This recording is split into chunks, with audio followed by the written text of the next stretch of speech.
Ini bukan Quran, bukan buku doa-doa, bukan kitab kuning yang biasa dibaca di pesantren. Percaya atau tidak, buku ini dibaca oleh Galileo Galilei, Johannes Kepler, René Descartes, sampai Leonardo da Vinci. Judul aslinya dalam bahasa Arab adalah Al-Manazil, tapi kemudian diterjemahkan ke bahasa Latin menjadi Book of Optics. Ini adalah buku sains paling berpengaruh dalam sejarah sains di Eropa, bahkan seluruh dunia dalam bidang optik. Tanpa buku ini, mungkin sekarang tidak ada yang namanya kamera. Menariknya, buku ini usianya lebih dari 1000 tahun, tapi sampai sekarang masih relevan. Amazing is that we, all around the world, we talk about Newton as being the father of optics, and yet here we are, 1,000 years ago. Siapa penulis buku ini? Orang Barat menyebutnya Al-Hazen, sebutan Latin untuk Al-Haytham.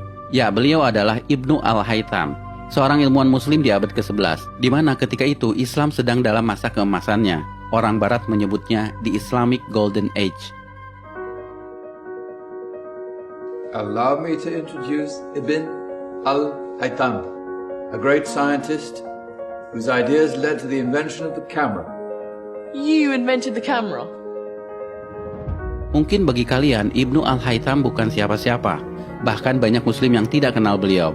Tapi di Eropa, beliau sangat terkenal, disejajarkan dengan Galileo dan Newton, karena beliau adalah peletak dasar ilmu tentang cahaya. Sehingga Ibnu Al-Haytham disebut sebagai The Fathers of Optics. Karena itu pada tahun 2015, UNESCO pernah mengadakan perayaan The International Year of Light untuk mengenang 1000 tahun karya Al-Haytham.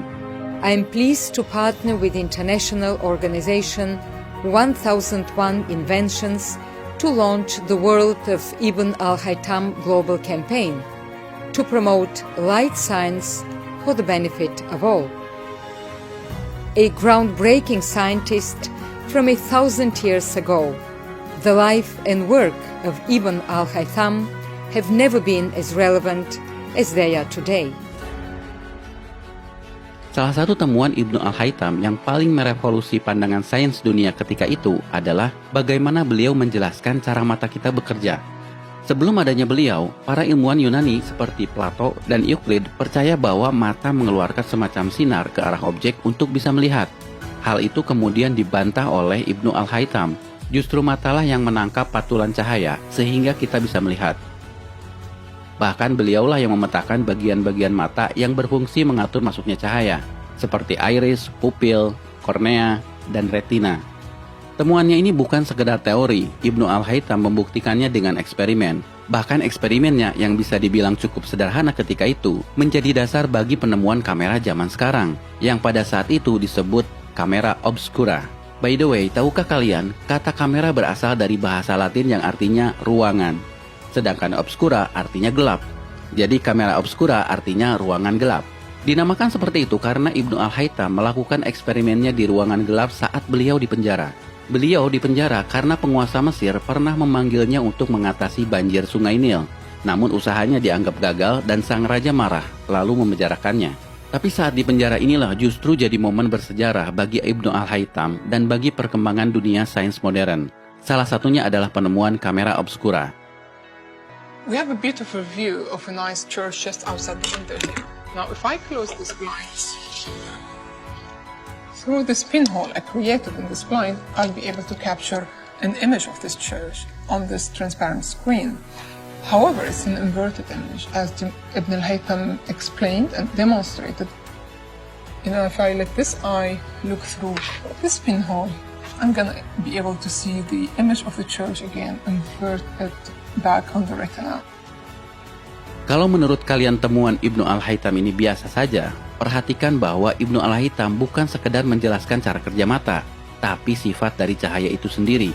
Beliaulah yang pertama membuktikan bahwa cahaya berjalan dalam lintasan lurus, sehingga beliau bisa menjelaskan pantulan cermin, pembiasan cahaya, dan fenomena-fenomena lainnya. Dan ini menjadi landasan penemuan semua teknologi yang melibatkan cahaya, seperti kabel optik, laser, komunikasi satelit, sampai akselerator partikel. I'm sort of wondering what Ibn al-Haytham would think doing experiments with candles and pinhole cameras. Well, he wouldn't even be able to imagine a world 1,000 years later. I think it's come a long way, but ultimately we're using exactly the same principles that he was thinking about back then. Itulah kenapa buku Al-Haytham ini menjadi sangat penting bagi perkembangan sains modern. Apa yang kalian pelajari di sekolah dalam bab optik seperti cermin, pembiasan cahaya, lensa, cara kerja kamera, teleskop, mikroskop, semuanya berasal dari buku yang usianya 1000 tahun ini. Namun sayang, Ibnu Al-Haytham tidak pernah disebutkan di buku-buku sekolah.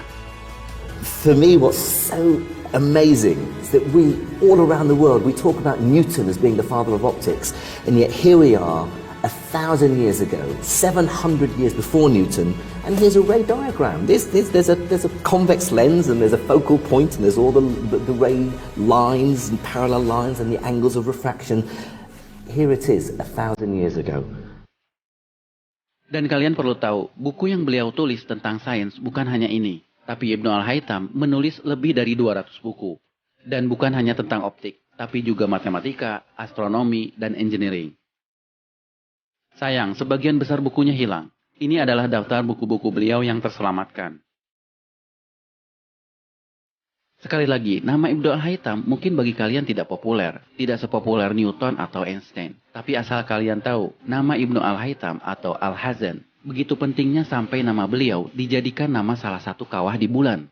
Dan beliau juga diabadikan dalam mata uang Irak, 10.000 dinar. Dan ini adalah film yang diputar di perayaan di International Year of Light, kerjasama UNESCO dan 1001 Invention. Sebuah film yang mencoba menggugah kesadaran kita bahwa ada peran peradaban Islam dalam sains modern. I found a way of projecting an image onto another surface through a small hole in a dark room, later called camera obscura. Abbas ibn Farnas. He dared to dream about flying 1,000 years before the Wright brothers. Nah guys, dalam momen Ramadan ini, mari kita merenung. Jika kalian seorang muslim, tidak melulu harus pandai dalam urusan agama. Ibnu Al-Haytham adalah contoh bahwa seorang muslim juga bisa berperan dalam kemajuan peradaban dunia dalam ilmu pengetahuan. Karyanya melampaui batas agama, batas negara, bahkan batas waktu.